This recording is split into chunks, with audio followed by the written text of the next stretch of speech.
Hi friends, இன்றைக்கி நம்ம சுவையான வாழைப்பூ பிரியாணி எப்படி செய்கிறதுன்னு தான் பார்க்க போகிறோம். முதல்ல அதுக்கு தேவையான பொருட்கள் என்னென்னு பார்த்துட்டு வந்துடலாம்.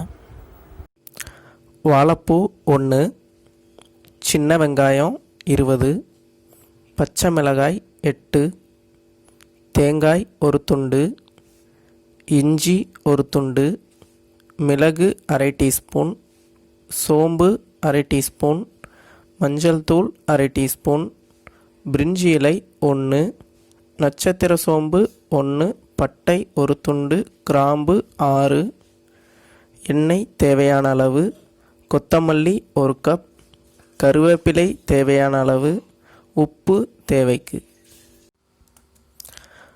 வாழைப்பூவை சமைக்கிறதுக்கு முன்னால் எப்படி க்ளீன் பண்ணுறதுன்னு பார்த்துட்டு வந்துடலாம். இந்த பூவில் இந்த பாலித்தீன் பேப்பர் மாதிரி இருக்குது பார்த்திங்களா, இந்த பகுதியும் அதுக்கப்புறம் உள்ள நரம்பு மாதிரி இருக்கும். இந்த இது இருக்குது பார்த்திங்களா, இந்த நரம்பையும் நம்ம சாப்பிடக்கூடாது. இந்த ரெண்டுத்தையும் எல்லா பூவிலருந்தும் நம்ம எடுத்துக்கணும். ஏன் அப்படின்னு பார்த்தீங்கன்னா, இந்த ரெண்டுத்தோடு சேர்த்து சாப்பிட்டோம் அப்படின்னா வயிறு வலிக்கும் அப்படின்னு சொல்லுவாங்க. அதனால் எல்லா பூவுலையுமே இந்த பாலித்தீன் பேப்பர் மாதிரி இருக்க இந்த செக்மெண்ட்டையும் அந்த நரம்பு மாதிரி இருக்கிற நீளமான அந்த செக்மெண்ட்டையும் நம்ம பிரித்து எடுத்து எல்லாத்தையும் க்ளீன் பண்ணிக்க போகிறோம்.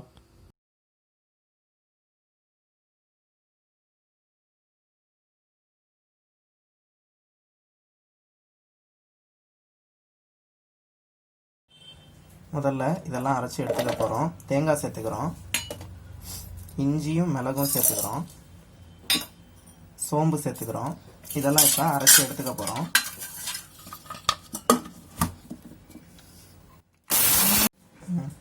இப்போ கொஞ்சோண்டு தண்ணி சேர்த்துக்க போகிறோம்.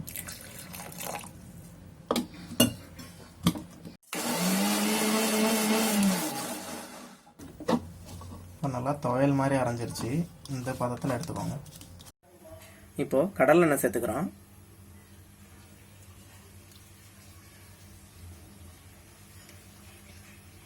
எண்ணெய் சூடாகட்டும்.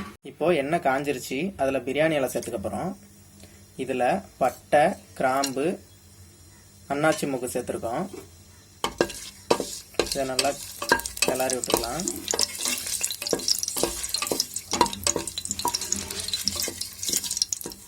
இப்போ இதில் சின்ன வெங்காயம் நறுக்கி வச்சதை சேர்த்துக்க போகிறோம்.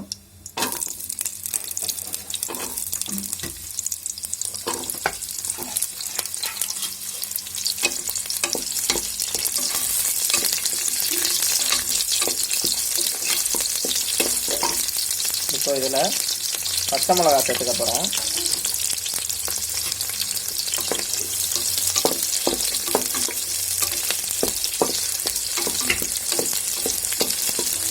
நல்லா வதக்கிக்கலாம். இப்போ இதில் கருவேப்பிலை சேர்த்துக்க போகிறோம்.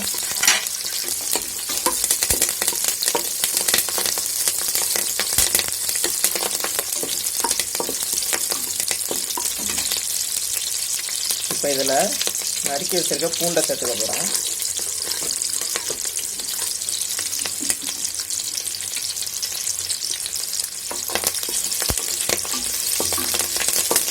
இப்போது வெங்காயம் நல்லா வதங்கிருச்சு. இப்போ இதில் தேங்காய், சோம்பு, மிளகு, இஞ்சி சேர்த்து அரைச்சி வச்சுருக்க மசாலா சேர்த்துக்க போகிறோம்.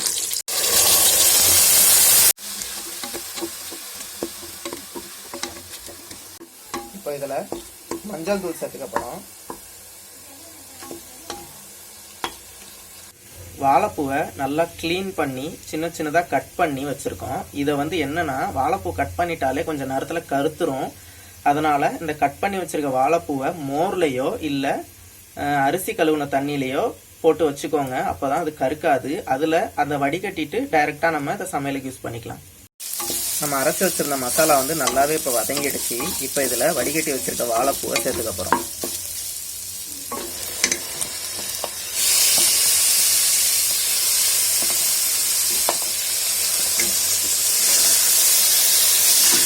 வாழைப்பூ சேர்த்து நல்லா வதக்கிட்டாங்க. இப்போ இதில் 1 கப் தயிர் சேர்த்துக்க போகிறோம். நல்லா கெட்டியான தயிராக.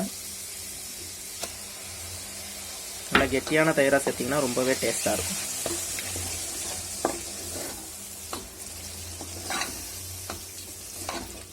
தயிர் சேர்த்து நல்லா கிளறி விட்டுக்கோங்க. இப்போ தயிர் சேர்த்ததுக்கப்புறம் இப்போ தேவையான அளவு இதில் உப்பு சேர்த்துக்க போகிறோம். இப்போ இதில் காராமணியை சேர்த்துக்க போகிறோம். இந்த காராமணி பார்த்தீங்கன்னா அரை வேக்காடு வேக வச்சு எடுத்துருக்கோம். அதை இதில் இப்போ சேர்த்துக்க போகிறோம்.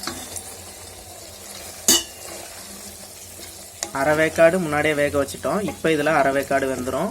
அப்போது நல்லா சாப்பிட்றதுக்கு நல்லாயிருக்கும். இப்போது தண்ணி சேர்த்துக்க போகிறோம். 1 டம்ளர் அரிசிக்கு 3 டம்ளர் தண்ணி அந்த அளவில் சேர்த்துக்கணும். நாம் 1.5 டம்ளர் அரிசி எடுத்திருக்கோம், அதனால 4.5 டம்ளர் தண்ணி சேர்த்துக்கிறோம்.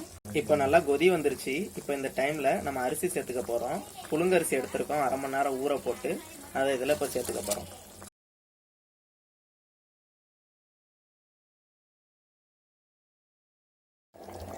இப்போ அரிசி சேர்த்தும் நல்லா கொதி வந்துருச்சு. இப்போ இதில் மல்லி இலை சேர்த்துக்கலாம்.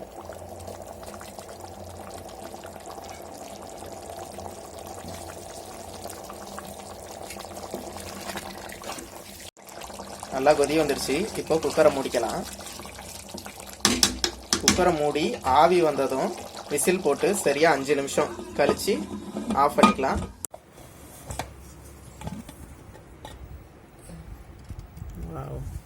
நம்ம வாழைப்பூ பிரியாணி சூப்பராக ரெடி ஆகிடுச்சு.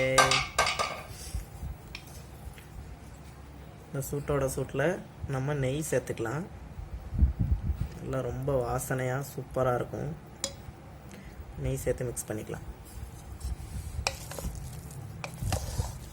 இதோ நம்ம வாழைப்பூ பிரியாணி ரொம்பவே சூப்பராக ரெடி ஆகிடுச்சு. டேஸ்ட்டு ரொம்ப நல்லா வந்திருக்கு. நீங்களும் கண்டிப்பாக உங்கள் வீட்டில் ட்ரை பண்ணி பாருங்கள், ரொம்பவே நல்லா வரும். இந்த வீடியோ பற்றின சந்தேகங்கள் ஏதாவது இருந்துச்சுன்னா கீழே கமெண்ட் பண்ணுங்கள். இந்த வீடியோ பிடிச்சிருந்துச்சுன்னா லைக் பண்ணிவிட்டு உங்கள் ஃப்ரெண்ட்ஸுக்கும் ஷேர் பண்ணிடுங்க. மறக்காமல் நம்ம சேனலை சப்ஸ்கிரைப் பண்ணிவிட்டு பக்கத்தில் இருக்க பெல் ஐக்கானை கிளிக் பண்ணிக்கோங்க. அப்போ தான் அடுத்தடுத்து நாங்கள் போடக்கூடிய சமையல் வீடியோக்கெல்லாம் உங்களுக்கு நோட்டிஃபிகேஷனாக வந்துடும். தேங்க்யூ.